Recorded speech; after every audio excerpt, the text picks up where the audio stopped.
Last class we were doing how wool comes mainly from sheep. Sheep are reared, bred, and their hair is cut, processed into wool.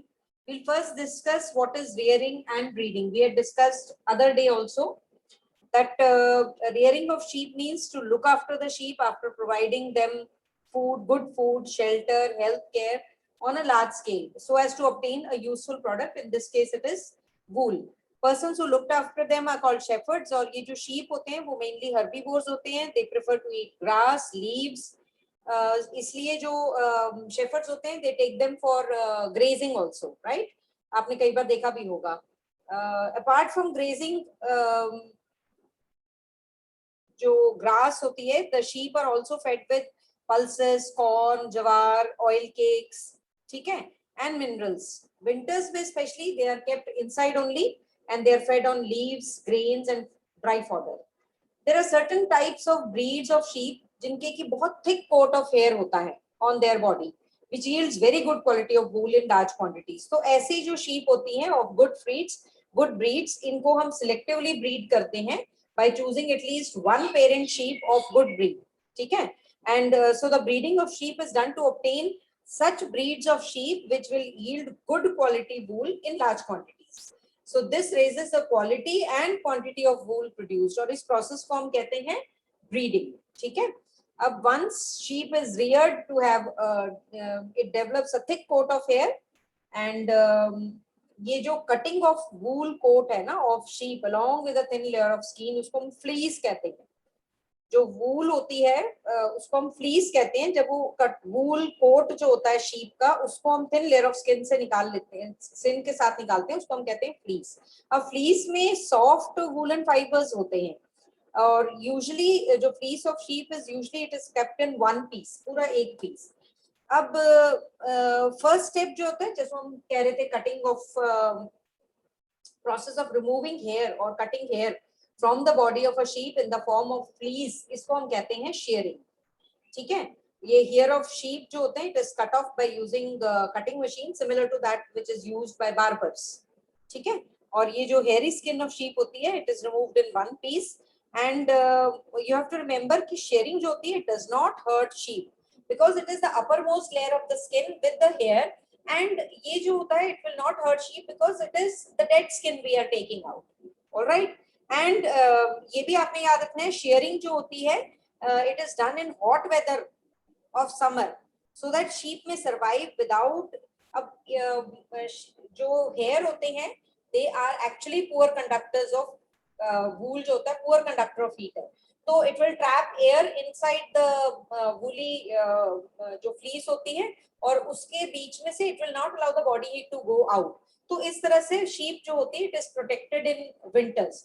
तो अगर हम winters में shearing कर देंगे तो it will not be able to survive that cold or low temperatures. इसीलिए shearing जो है हमेशा summer में की जाती है so that by the time they arrive during the winters arrive तब तक उनके पास फिर से फ्लीस जो है वो डेवलप होने लग जाए so that they are naturally protected from low temperatures. Alright?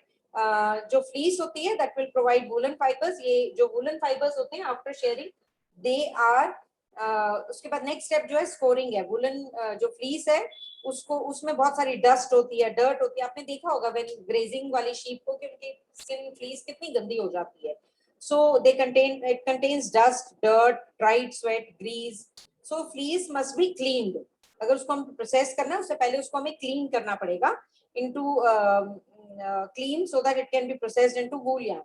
और fleece जो है it is thoroughly cleaned by washing with soap or detergent with lots of water and process of washing of fleece that removes dust, dirt, dried sweat, grease. इसको हम कहते हैं scoring. Scoring से जो fleece होती है एकदम क्लीन हो जाती है, वॉश हो जाती है और उसके बाद उसको ड्राई किया जाता है. उसके बाद आ गया नेक्स्ट प्रोसेस है सॉर्टिंग. मैंने आपको बताया जो वूल है it is not uniform in all parts of the fleece of a sheep. Uniform नहीं होती है. सम पार्ट्स जो होते हैं हैव वूल फाइबर्स. जो फ्लीस के कुछ पार्ट्स होते हैं उसमें फाइन वूल फाइबर्स हैं जबकि जो दूसरे वाली साइड पे हो सकता है कोर्स वूल फाइबर्स हैं. So some parts of fleece may have long wool fibers others में short होंगे. So the fleece of even the same sheep has wool of different qualities. तो sorting में क्या किया जाता है? Fleece को is sent to factory where it is broken and separated into sections of different quality fibers. और इस process को हम कहते हैं sorting. इसमें जो wool का every section है of wool obtained after sorting, उसमें same quality of wool, that means uniform wool हमें मिल जाती है. ठीक है. उसके बाद में next step is dyeing. Dyeing जो natural fleece या hair of sheep होता है या goat होता है, that is always white, brown और black. हमेशा आपने ये देखा हुआ. लेकिन आपने ये देखा है कि आपके स्वेटर्स जो है वो different colors के होते हैं. They may be pink, they may be green, they may be blue. तो sheep does not have that color. sheep के hair का color natural color black, brown और white ये तीन ही होता है. blue, green, pink, magenta ऐसे colors नहीं हमें मिलते हैं. इनके लिए हमें उनको wool को dye करना पड़ता है. So the next process is the white woolen fibers obtained by sorting, उनको हम different colors में dye कर देते हैं. अब उसके बाद जो combing है की जाती है, it is a method to prepare woolen fibers for spinning the yarn. मतलब उसको straightening की जाती है. उसमें जैसे हमारी combs होती है वैसे ही metal teeth वाली combs होती हैं. उससे process of combing में जितनी entangled जो मिक्स्ड अप वुलन फाइबर्स होते हैं, गांठें लगी होती हैं, वो सारी की सारी स्ट्रेटन की जाती हैं और उससे जो रिमूविंग जो बुर्स होते हैं ना वो भी रिमूव हो जाते हैं. सो यहाँ पर एक और स्टेप है रिमूविंग द बुर्स, तो वो भी उसमें रिमूव हो जाते हैं. बुर भी रिमूव हो जाते हैं. बुर आपको पता है स्मॉल फ्लफी फाइबर्स होते हैं विच में बी कॉट इन देम, तो उसको भी कोम्बिंग के टाइम पे वो निकाल देते हैं. और उसके बाद आगे जो आपको लॉन्ग वुलन फाइबर्स मिल जाते हैं, अब उनको स्पिन किया जाता है. ठीक है. And they are twisted into thick yarn जिसको हम वूल कहते हैं, जिससे हम स्वेटर्स बनाते हैं. जो आपने देखे हुए वूल के वूल जो देखते हैं आप इन the form of round balls और मे बी लॉन्ग थ्रेड्स, तो वो जो होती है that is used for knitting sweaters. जो शॉर्ट वूलन फाइबर्स होते हैं ना, हमने देखा है स्वेटर में, तो आपने देखा होगा एक पूरा बॉल होता है तो वो कितना लंबा होता है, पूरे फुल बॉल का एक लेंथ का होता है वो, है ना, बीच में टूटा हुआ नहीं होता है. या फिर एक बड़े बड़े ऐसे राउंड लच्छे से बनाए होते हैं, उसमें भी वूल फाइबर्स होते हैं. वो भी एक सिंगल कंटिन्यूस थ्रेड होता है, हमें काटना पड़ता है बीच में से जब हम स्वेटर नेट कर रहे हैं. नहीं तो आप देखोगे कि एक पूरी बॉल में या एक पूरे उसमें यान में वो पूरा का पूरा एक सिंगल थ्रेड होता है. लेकिन जो ये सारे वूलन नेचुरल वूल फाइबर्स होते हैं, लेकिन कुछ शॉर्ट वूल फाइबर्स भी हमें मिलते हैं. अब ये शॉर्ट वूलन फाइबर्स जो हमें मिलते हैं उससे हम स्वेटर नहीं बनाते हैं. They are spun into fine yarn and then उसको लूम में वूलन क्लोथ्स बना देते हैं, जैसे शॉल्स बना देते हैं, कारपेट्स बना देते हैं. तो हमें ये पता लग गया कि ये जो शीप की हेयर है it is shared of the body, scored, sorted, burrs are removed, dyed, combed and spun into woolen yarn for knitting sweaters and for woolen making woolen clothes. And you must remember कि जो quality of woollen cloth है that depends upon the breed of the sheep from which the wool is obtained. अब ये जो process है ये पूरा आपने देखा है, कुछ मैनुअल भी है. There are lot of persons who are involved right from the process of rearing to the spinning of the wool. तो स्पिनिंग के टाइम पे वूल इंडस्ट्री जो है बहुत ही इंपॉर्टेंट सोर्स ऑफ लाइवलीहुड है बहुत सारे लोगों के लिए हमारे कंट्री में. ये जो people who do the job of sorting, specially job of sorting जो करते हैं, ये बहुत ही सॉर्टिंग क्या है, separating the fleece of sheep into fibres of different qualities, उनको सॉर्टर्स कहा जाता है. जो लोग सॉर्टिंग का प्रोसेस करते हैं ना उनको हम सॉर्टर्स कहते हैं.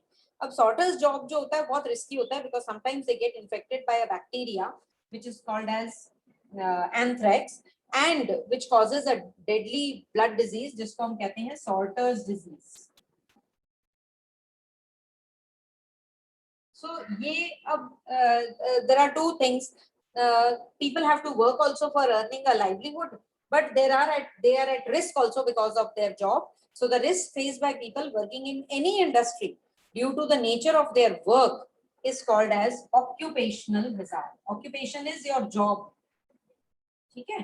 So it is called as occupational hazard. और एक ऐसा such occupational hazard is in woolen industry which causes sorters disease. ये एक woolen ये एक occupational hazard है. So that is all with the production of wool. All right. Now we'll go into the second fiber. What we had studied, that is silk. We'll take up your doubts little later. Let us first finish. Silk जो है fine, strong, soft, shining fibre है जो कि silk worm से हमें मिलता है in making their cocoons. Silk जो है इसको रेशम कहते हैं ना हिंदी में हम लोग. सिल्क जो है नेचुरल फाइबर है, ठीक है, सिल्क मॉथ से हमें मिलता है. इसमें भी जो सिल्क वर्म्स होते हैं उनको रियर किया जाता है और rearing of silk worms to obtain silk is called sericulture. Sericulture means silk farming. ये बहुत ही old occupation है हमारी country में. And India produces a lot of silk on commercial scale. तो आपने ये याद रखना है कि it is being obtained from silk moth. तो जो उसकी life history है, the egg of silk moth, ये हम लोग ये पूरी डिस्कस करेंगे in detail. लार्वा जिसको हम कैटरपिलर भी कह देते हैं,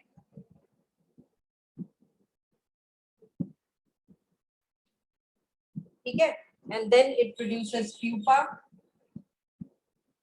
and then it produces a silk moth. Silk moth again lays eggs, and this process goes on. All right. Silk moth जो है it is a kind of insect जो कि butterfly की तरह लगता है हमारे को. Life history of silk moth जो है बहुत ही interesting है क्योंकि silk moth is not formed as such from eggs directly, है ना. Silk moth जो है passes through many stages, ठीक है, जिसमें कि ये फेरी वर्म लाइक स्टेज है जिसको लार्वा या कैटरपिलर कहते हैं, which is also called a silk worm, and then it gets encased into a shell which is called as pupa, and during the development between the hatching of the egg and formation of adult silk moth. अब larva या caterpillar जो pupa stages होते हैं, they are totally different. अगर हम इनको note करेंगे, so they are totally different from the adult moth. All right.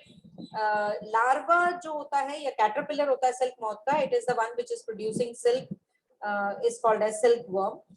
इसके लिए जो फीमेल सिल्क मॉथ होती है that lays eggs in hundreds on the leaves of a tree, जैसे कि मलबरी ट्री है, एंड दिस एग्स जो है they hatch from it to form worm like larvae, और ये जो larvae होते हैं silk moth के, they are called as caterpillar or silkworms. ये silkworms जो होते हैं, they are the ones which are feeding on the leaves of mulberry tree and grow bigger in size. They go on feeding for about 28 days or so continuously, and they grow big in size. Silk is formed in the liquid form. इसमें ये जो होता है, they start once they stop eating, they start spinning their head in the form of 8 and start producing a sticky material which goes spin around their body, ठीक है. तो ये जो होता है अपने आप को होल्ड करने के लिए, it swings its head from side to side to form a figure of 8, and during this movement जो silkworm होता है, it secretes a silk in the liquid form through the tiny opening on its head, ठीक है. and ये जो liquid form में होता है वो solidify हो जाता है, ठीक है, on exposure to air and become silk fibre या सिल्क थ्रेड. और पूरा का पूरा जो सिल्क वर्म होता है ग्रेजुअली वो पूरी तरह से कंप्लीटली कवर हो जाता है into a cocoon like structure, ऐसे जिसके अंदर की डेवलपिंग सिल्क मॉथ है. और ये जो सिल्की फाइबर्स होते हैं ना, silky covering spun by the silk worm, इसको हम कहते हैं कोकून. जब वो पूरे अपनी तरफ आसपास अपने ऑल अराउंड ये सिल्क थ्रेड को स्पिन कर लेता है और उसके अंदर कवर हो जाता है, उसके अंदर हाइड हो जाता है, उसको हम कहते हैं कोकून. कोकून जो होता है it is made by silkworm to protect its development, ठीक है. एज प्यूपा, प्यूपा जो स्टेज है वो life history of silk moth में जब caterpillar becomes encased in that hard shell, ठीक है, जो कि सिल्क फाइबर से बने हुए हैं. सिल्क वर्म जो होता है इसके अंदर डेवलप होता रहता है in the form of pupa inside the cocoon to form the silk moth. जब प्यूपा फुली डेवलप हो जाता है to form adult silk moth, then cocoon splits up, open up हो जाता है, and the silk moth comes out. तो adult female silk moth जो होती है, then it lays again more eggs, and this way the life history gets completed. लेकिन in order to produce silk, silkworm developing inside the cocoon as pupa is not allowed to mature into silk moth. So as soon as the cocoon is formed, it is used to obtain silk fibers. उसको अलग से कर लेते हैं silk fibers. जैसे cocoon बनते हैं ना, a large part of it is removed and a few of them are allowed to grow into as silk moth because उनको next generations भी लेनी है. लेकिन a large part of the cocoons जो होते हैं उनको separate कर लिया जाता है और उसके बाद में जो cocoons होते हैं जब उसके अंदर as soon as जो cocoon form होगा ना, it is to form to get the silk, वो developing silkworm जो है वो kill हो जाएगा. So it is this it is because of this ये जो silkworm होता है as pupa is allowed to mature into silk moth and then fully developed silk moth secretes liquid again. वो पूरा life stages जो है उसकी repeat होती है. लेकिन जब हम cocoon को break करते हैं तो उससे damage हो जाता है silk threads को, ठीक है, एंड उसकी क्वालिटी ऑफ सिल्क जो है वो लोअर हो जाती है. इसीलिए कोकून्स जो होते हैं जिनमें कि सिल्क वर्म डेवलप हो रहे हैं इनसाइड देम, उनको हम अलग कर लेते हैं and they are put into boiling water. ठीक है, जैसे कि कोकून्स एक जगह पे कलेक्ट करके वो जो पाइल ऑफ कोकून्स होते हैं उसमें they are placed in hot water. Hot water जो होता है उससे सिल्क फाइबर्स जो कोकून्स के होते हैं वो सेपरेट आउट हो जाते हैं. तो long silk fibres are obtained by unwinding the thread from cocoons. इस प्रोसेस को हम क्या कहते हैं? This process is called as reeling. Reeling of silk. Alright. Reeling is done in special machines which will unwind the silk fibers from cocoons. आपको पता लग गया?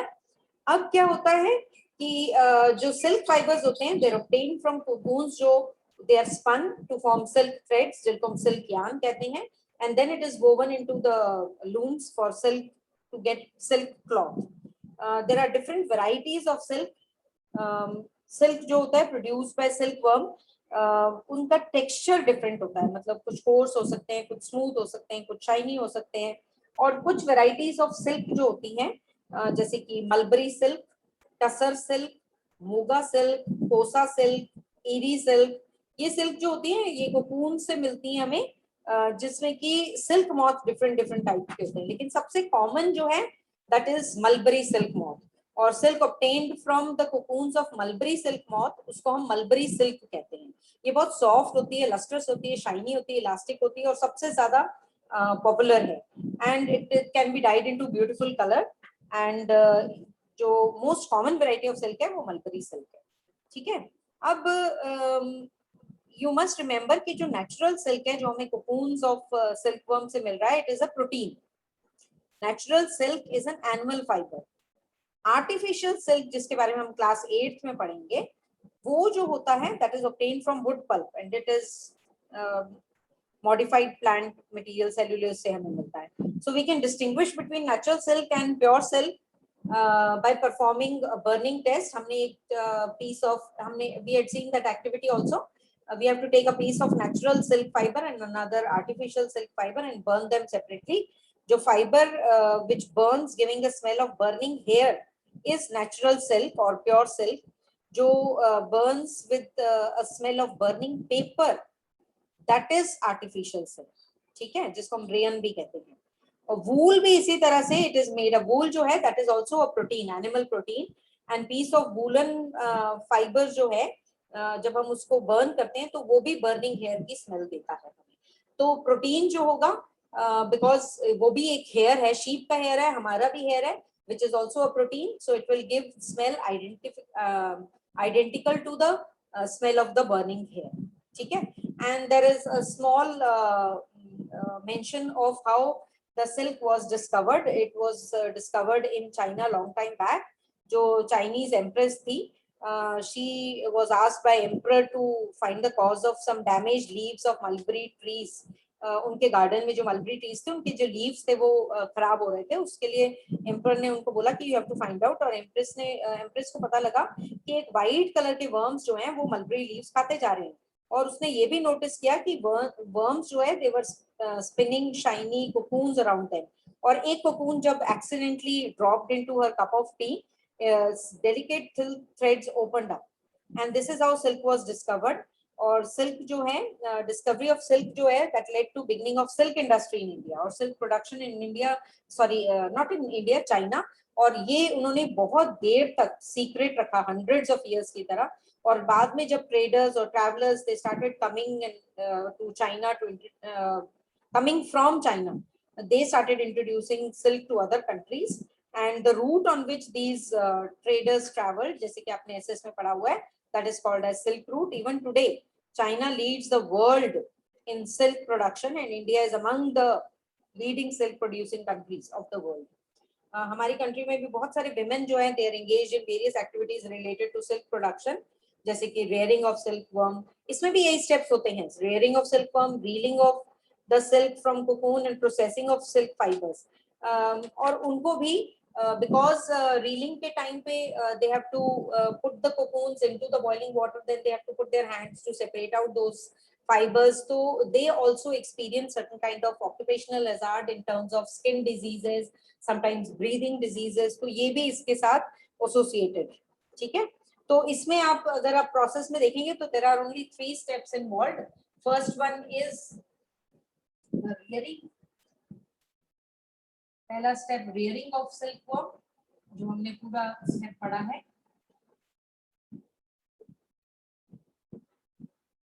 Rearing of silkworms to obtain cocoons, to obtain cocoons.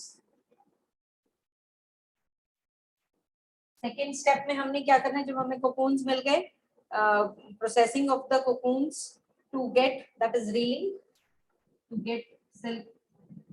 And third step में हम क्या करेंगे, we will be converting silk fibers into silk cloth, ठीक है। तो converting silk fibers into silk yarn or cloth, ठीक है। This is all with this chapter.